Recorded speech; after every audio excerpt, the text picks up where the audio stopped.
Hey everyone, Clay Everett here, and today I had the joy of sitting down with our senior pastor, Mike Ashcraft, to have a check-in conversation on our church's one-word disciple. We talked about kind of what it means to be a disciple. We kind of thought about how we're seeing this play out and grow in our church, and also Mike got to share personally how this word has affected his walk with Jesus. I think it's going to be really encouraging and helpful, and excited for you to check it out.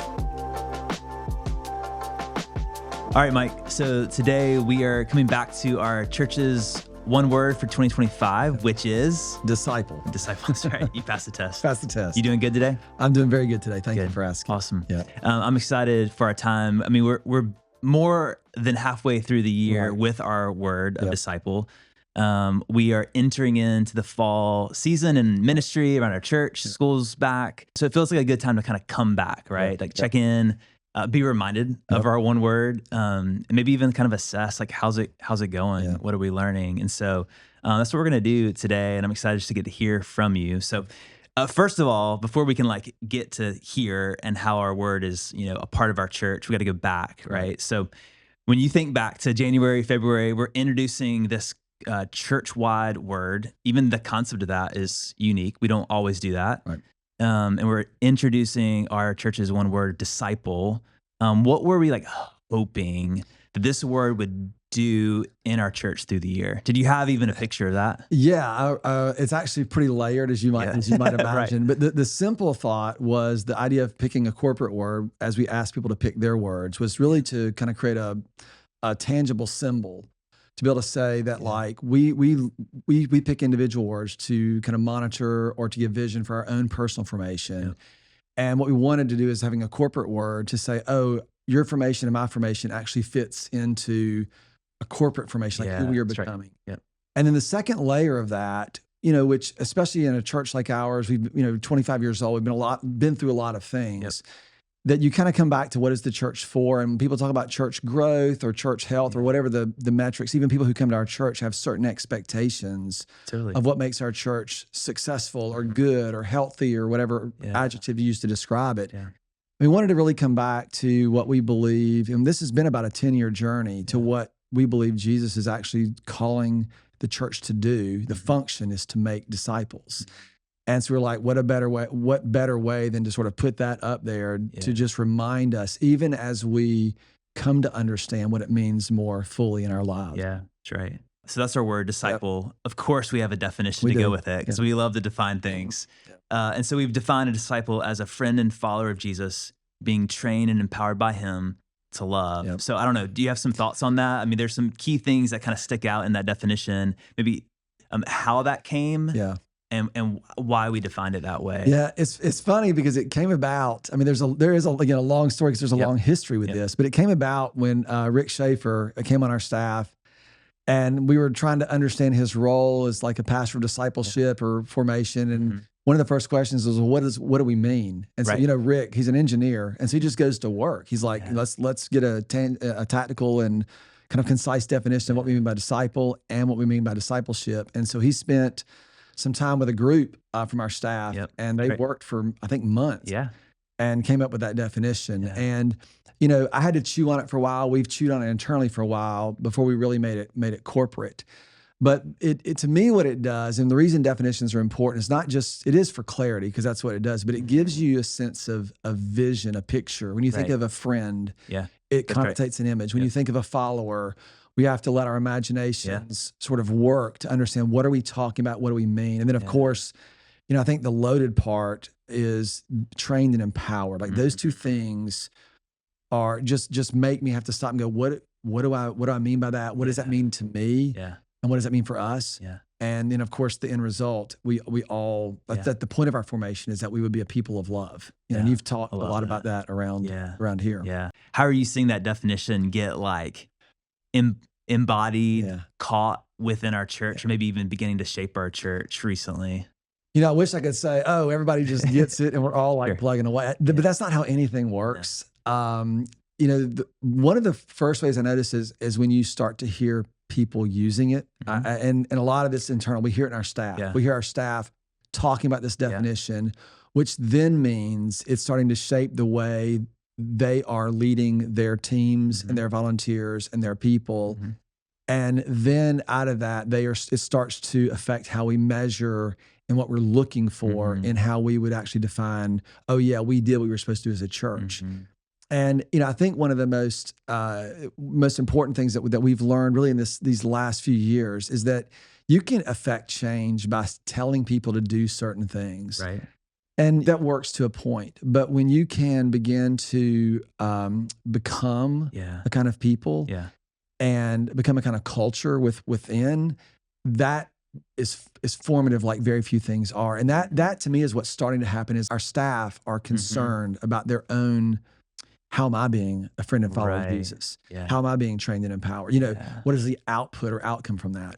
And when you hear those and see those, you just have to believe that it affects the way we're pursuing and organizing and kind of leading everything out. Yeah. Well, and there's a uniqueness of the way that we're defining disciple, because you've talked about it. Typically, we think about disciple in terms of an action. Right. I'm discipling someone. Yeah. Right. But first and foremost, we're saying it's a noun. Right. It's an identity. I am a disciple. Right. I'm a friend. I'm a follower of Jesus. And so what does that mean for me? And you have to you begin to have to personalize it. Yeah. And ask yourself, the question, am I? Am I a disciple? Yeah. Am I a friend and follower? Am I being trained and empowered by him? And I think even people don't have a lot of insight into our meetings, but you lead from that place because you constantly remind, my tendency is to drive ahead.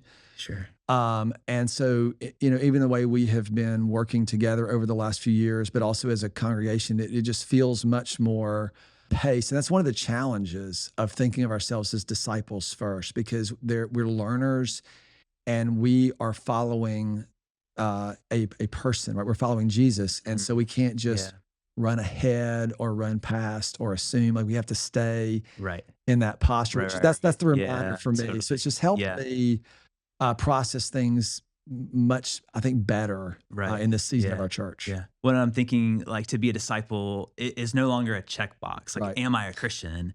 Am I a disciple requires what am I doing now? Yeah. How am I growing as a disciple now? How am I living as a disciple of Jesus now? And as we're encouraging our church to have this as a lens, disciple, we're encouraging, we're inviting them to continue to grow as a disciple. And so, as we're thinking about that, maybe for me, for you, for our church, what does it take to grow as a disciple? What does it take to live as a disciple?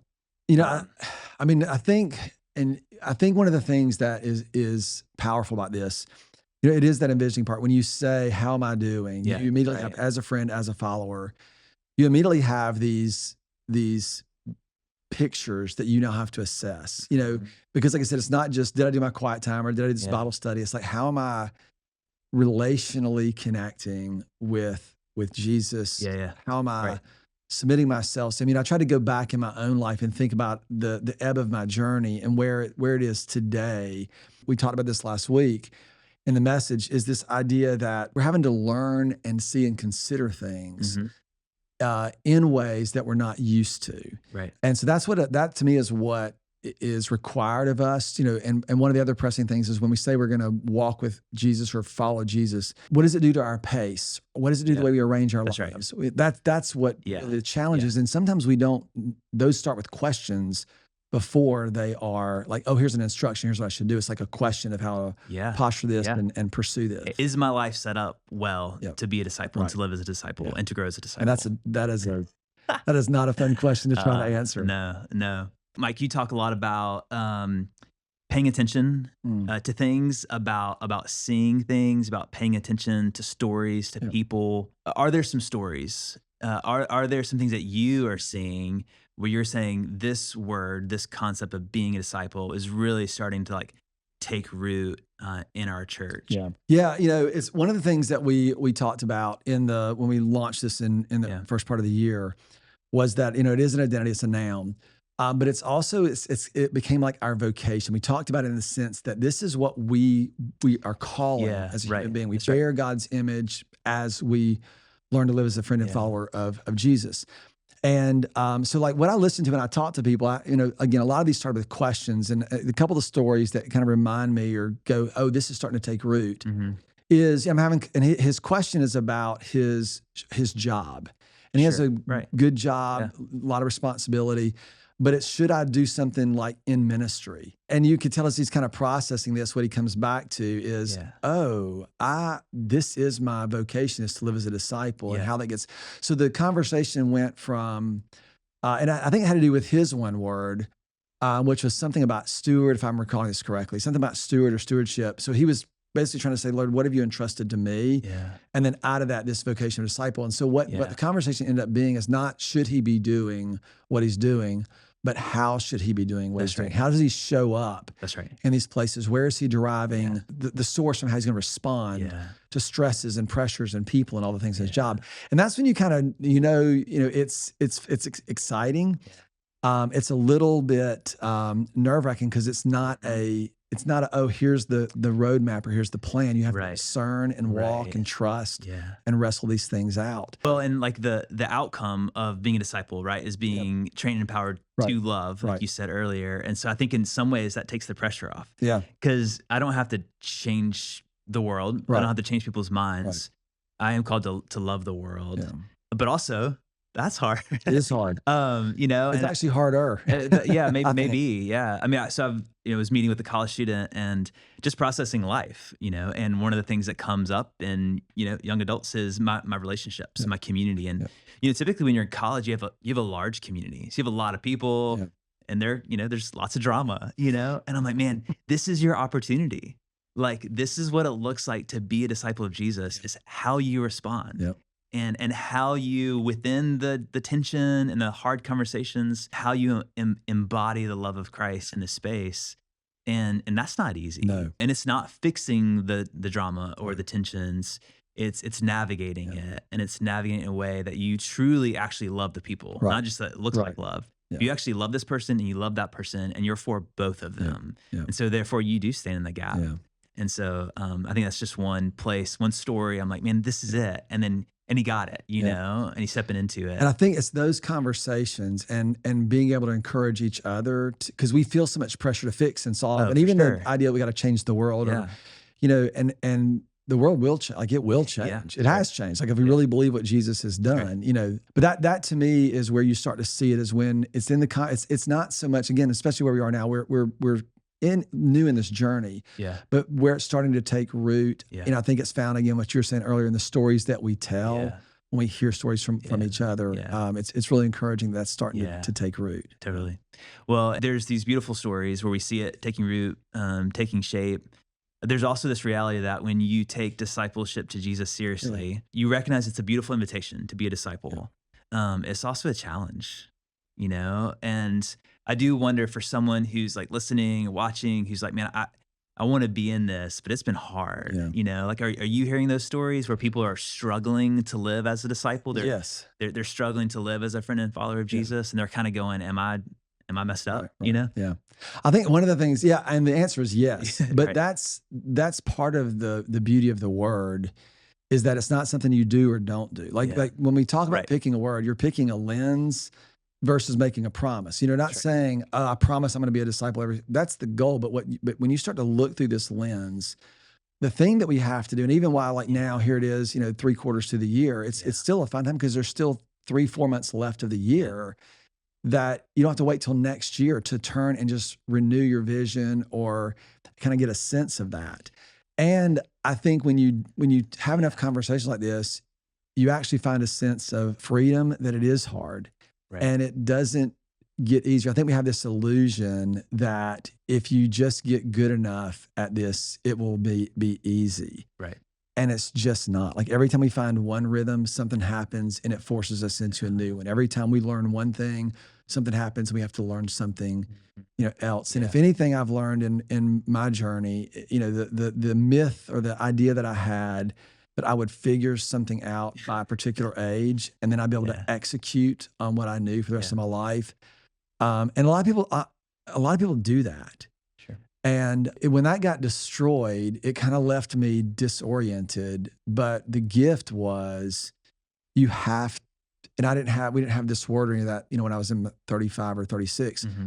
But I realized that I have to learn, which which is what Jesus actually invites, the posture to learn, to continue to learn from Yeah. him and to walk with him. Yeah. And there's a, Yeah. there's a freedom in it because that's a gift, but there's Right. also a sense of like, and can be anxiety in it because Right. it's like, I don't know everything I need to know. That's It's like, right. that's right. Yeah. Just Yeah. keep walking, Yeah. Embedded in that word follower Right. Is is a student. Yeah. Yeah. Sitting at the feet of Jesus and Learning. learning, which requires humility, dependence. It's scary. got to acknowledge you don't know. You- You don't, yeah, yeah, you don't, that's you don't right. learn That's anything right. that you already Yeah. know. Yeah.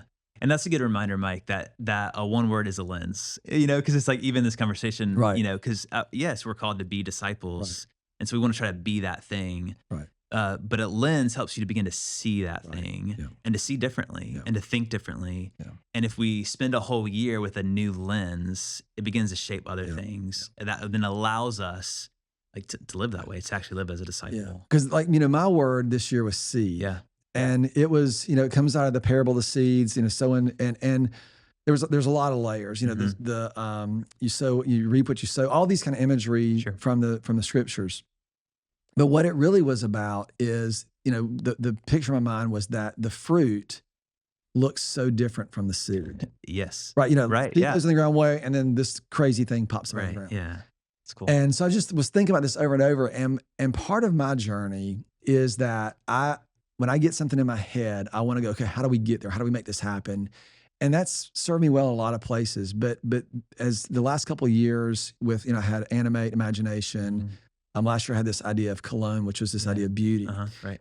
And so this year's seed is the idea that I want to be willing to give and offer myself.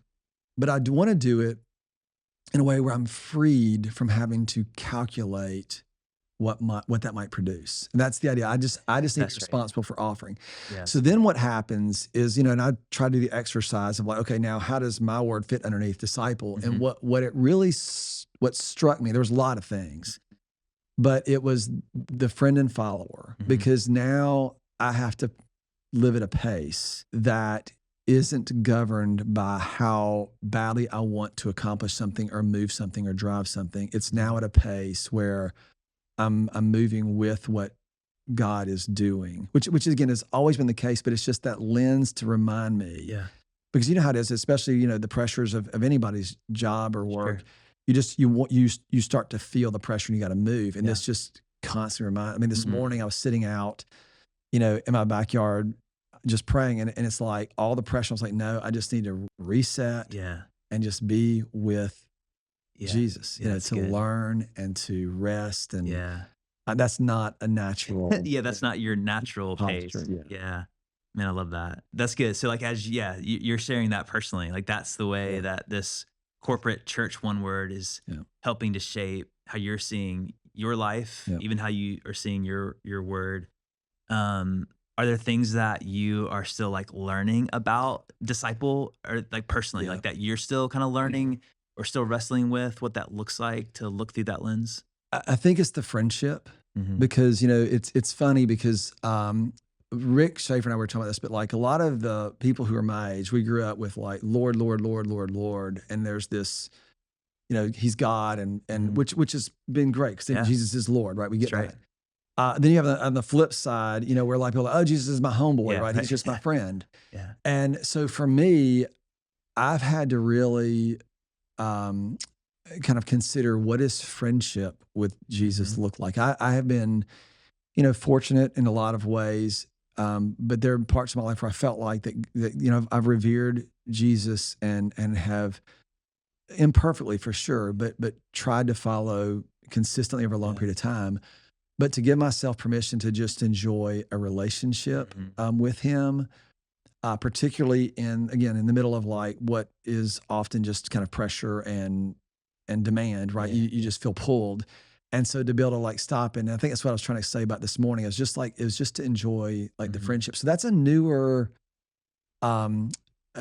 experience for me, and one that I'm finding to be, I don't want to ever be casual, but at the same time, Jesus has invited us in a very intimate, when he said, I call you friends because I've let you in on what my Father's doing. And that's a cool thing. Yeah. Are there any places where this lens, this word of disciple, has been like a struggle for you? Like name one. I mean, I think it's the empowerment. Okay. Wow. Because what it does is it reminds you that you can't depend on your experience. Like experience is good, Mhm. and there's definitely a confidence, like, this, you do something for a long time, you kind of go, okay, I think I know some things about what I'm doing. And so Yeah. but to be empowered by him means that I can't just go, oh, I know this, or I know that. I have Sure. to constantly Yeah. go, where am I driving, Yeah. source and Yeah. vision. And and again, I think it's subtle, because it's not like I'm off doing my own thing and like abandoning God. Yeah. Because that's not the case, but it is that sense where you can sort of subtly find, oh, I think I can depend on my own strength in this Mhm. without as much regard Yeah. or preparation. Yeah. And that's what to me, that's the warning, and the Totally. challenge of this, as I think about the definition. I've kind of spent a lot of time with it. Yeah. So, all right. So, personally for you, it's that like encouragement of pace, which Yeah. is also a challenge because Yeah. it's against your grain. And then also kind of that, that wrestle with wanting to be self sufficient, Right. to wanting to be able to like have it and to know Yeah. it. How do you think our church connects with that? Like, is that a reality for many people? You think in our church, that pace, I right, think and that probably, closeness, and then yeah. that like that you almost feel like you're supposed to be Right. self-sufficient Self-sufficient. and Yeah. know it all, Yeah. and not know it all, but know it and have it Right. and rely on yourself. Even as the sort of assumption about, if you grow in your relationship with Christ, you should be less dependent upon him, which Right. is not true. Not it. I think pace is a problem for most people, which is honestly one of the most challenging things. Again, this past week's message will talk about, we have to live as Jesus did. Does that mean that we don't drive cars and we walk on dirt roads? It's like, Right. it's really, how Literal. literally do you Yeah. want to take Right. that? Right. And, obviously we can't take it literally, but I also think you can't just dismiss it and go, well, we live in a modern fast world, Right. because Yeah. the pace of our lives is often, the problem with, time alone with God, Totally. with not rushing through the way he is teaching us and Yeah. inviting us to consider things. Yeah. So I do think that's a part of it. And that's why the life as a disciple, like to posture ourselves as, this is my identity, Mhm. means you can't rush through this. You can't Yeah. listen to Jesus on like 1.5 speed, like Right. your podcast, That's to get right. through it faster. You have to, most of the time, slow down and read one Yeah. thing and let that sit on you, Yeah. and kind of rest. Yeah. So I think we can assume if there are parts of being a disciple and that being our lens that are a challenge, we can assume that's True. true for most people. We can assume that's true for most people in our church. Yeah. So we're stepping into this fall season and we've got some things coming up that I think would be helpful, right? So like as we're stepping into like the rest of this year and into continuing to see through this lens of what it means to be a disciple, what's coming up? Like, what are some things that people can look forward to go, hey, this has been a challenge for me. Yeah. The pace, sufficiency, the intimacy with Jesus, living out Yeah. that love. Yeah. I think we have some things that are coming that We are do. helpful for them. So you want to talk a little bit Yeah, about that? I'll pick a couple things that pop Yeah. in my mind, then you can probably bring some of the Sure. other ones. Yeah. But I think some of the first one that pops in my mind is Monday prayer, Yeah. because we're carving out a space. And I love when, Dudley, who's on staff, who kind of runs this, when he talks about this, we're creating a place and a pace Right. for people to enter in and just spend some time praying for our church. We want to commune with God, Yeah. and then to pray for our church. And these are things that require us to, we could do it in our house. You can do it on Sunday, but to carve a different day, it disrupts our pace. It brings us into Right. something. Then we Yeah. get to actually move into a facilitated Yeah. thing. We do it as an individual. We do it together. Mm-hmm. I think a lot of what we're doing around our groups and the way we're connecting Yeah. people in our church is all designed to be primarily relational, which is one of the things that we have just come to believe is the expression of the body of Christ. Right. It's not Yeah. my particular morality or your particular morality. It's the way we relate to one another that is the Right. image bearing Yeah. aspect. And we're not called to follow Jesus alone. Right. We're meant to do that in Right. community. Yeah. Yeah. Right. Yeah. That's not- So Yeah. you may have another. No, I love that. Yeah, those are two that popped in my Monday mind. prayer is great. Yeah. I mean, I didn't even consider that, but just that, like But it's creating pacing. Yeah, creating a pace. Yeah.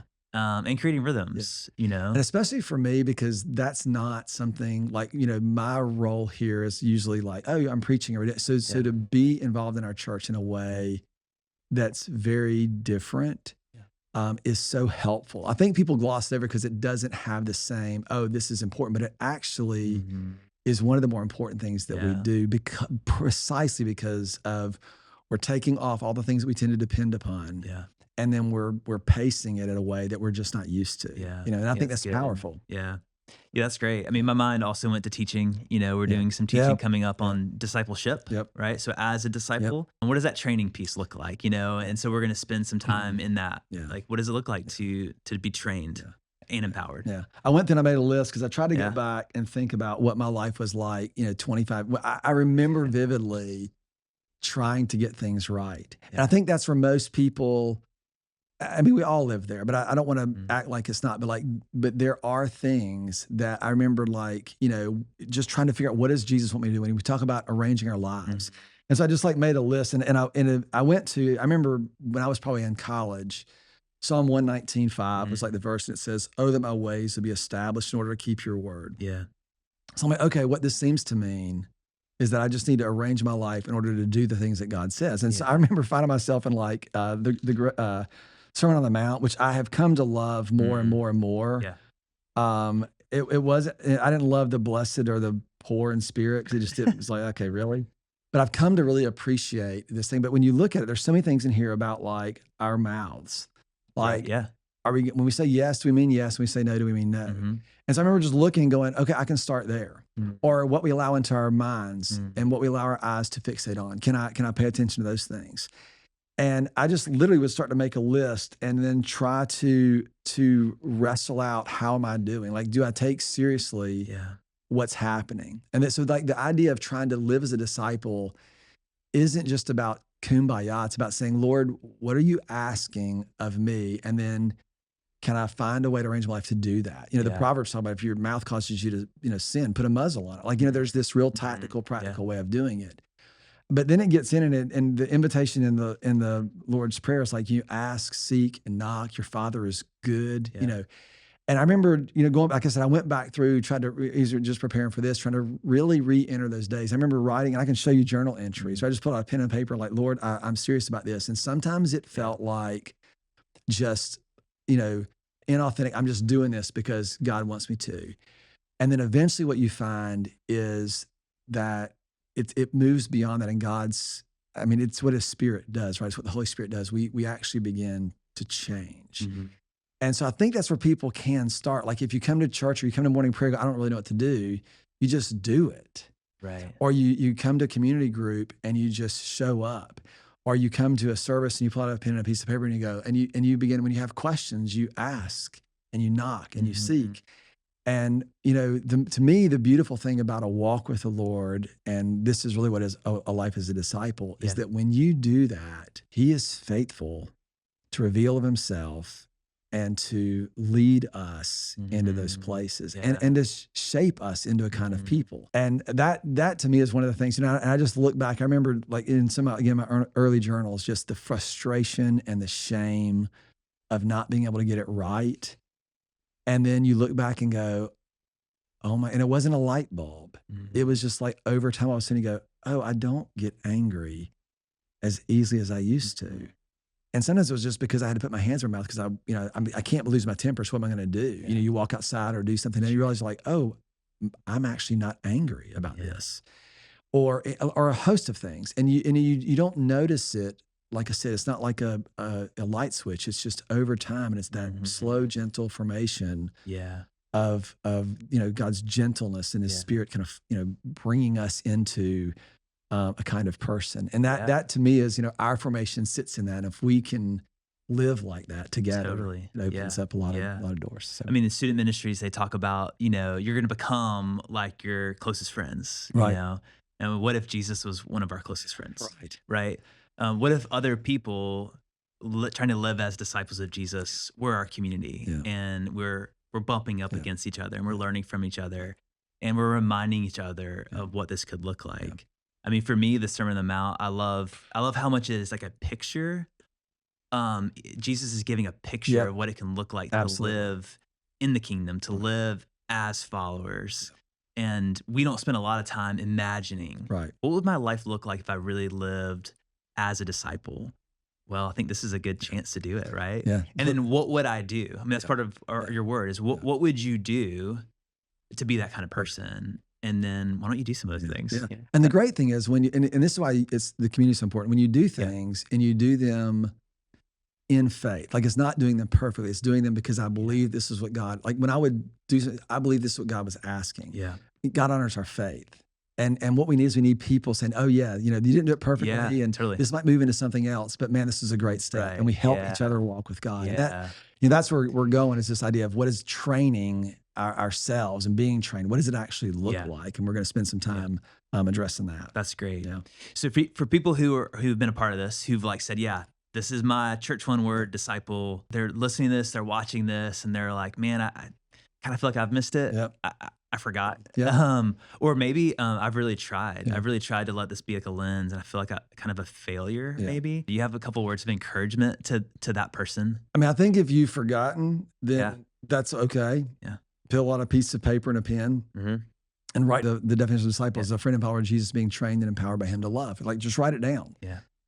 Because again, what you're doing is you didn't break a promise. You just forgot to look through a lens. So just turn around and reorient yourself. That's great. If you feel like a failure, the odds are you've probably paid more attention than you thought that you have. And that's where I think people are so quick to condemn themselves for not doing it perfectly or correctly, or whatever vision they have. Yeah. And what the beauty of the definition and this life as a disciple is, we're learning. Yeah. We're learning to learn as to live as a friend, and we're learning to live as a follower. That's great. And that's where I would say to you, just give yourself some grace. Yeah. And if you really feel that way, talk to someone that is in your community that that you trust, and just tell them. And I'll bet you'll begin to find some places where it was probably a little more available than you've noticed. And we tend to be, when we gauge ourselves spiritually, we tend to be one or two ways, but most people tend to be harder on themselves. Right. I don't pray enough. I don't read my Bible enough. I don't, and the reality is it's not a matter of doing it enough. It's a matter of orienting ourselves in this moment and then moving out from there. Yeah. It's great. I think that's really encouraging. Hope so. Mike, what is your prayer? Because I know you're praying for our church. I am. How are you praying for our church as we continue on this journey of being disciples? I mean, there are really kind of these three pillars. Again, we're going to be talking about this in the first season of this church. And it's interesting because we were talking earlier. It's like the initiatives and things we don't do because we're trying to produce content or go, is this going to be something our church wants to hear? Right. It's like, no, this is what we believe God's doing. That's right. And our prayer is that we would become because community is important. It's where we, it's actually the thing that God uses to reveal himself. Mm-hmm. And so we want to be a place where people can come and get a real true sense of belonging. And out of that we actually become, like, the things that we teach and long for become a reality within our community. And as people continue to move into that place, they experience that. But the kind of the next leg and where our efforts are, where my prayers are, is that we would all find a sense of shared responsibility for this call, for this thing that God wants to do. And it's interesting because the two prongs of that are shared responsibility, which means that people in our congregation, and this is where we just really, we need this. This is essential. But for people to take responsibility for what God is doing in our church. Yeah. But shared responsibility means we actually have to be willing to share that, and not to try to do it, and not to try to do it for people, but to do it together. Totally, yeah. And what that requires, and to me, it's what we've been talking about, is it requires trust. Like, we just have to build the kind of relational foundation that we can trust and depend upon. We've got to be a safe place for people to enter into. We've got, our relationships have to be that way. And, that is our hope. For both the kind of people we become and also the way in which we bear witness on the world. So that's how I'm praying. It really is belonging, becoming, and this idea that we would find a sense of shared responsibility. Yeah, it's great. That's a good check-in. Yeah. You feel good? I feel great. It's very good. Very good to be reminded. Yeah, so totally. Helpful for everybody listening. Yeah. Would you mind just closing us in prayer? I'd be honored to. Thank you. Thank you for all you do to lead our church and to help me in so many ways that people would never know. So thank you. Yep. Jesus, we do thank you. You have entrusted your image to us. We get to live as a friend, and we get to live as a follower, taking cues and deriving source, being trained, empowered by you to bring your heart into the world, to love. Mm-hmm. And so we ask that you would give us a calling, a sense of belonging here, and just a renewed desire to become the kind of people that you've created us to become. And out of that, we would steward carefully the work that you have entrusted to us. And so we ask you to empower us and to be our source, and that all that we do would bring praise and honor and glory to you. And we ask this in your name. We profess you as our King. Amen. Amen. Thanks. Thank you, Mike. Thank you.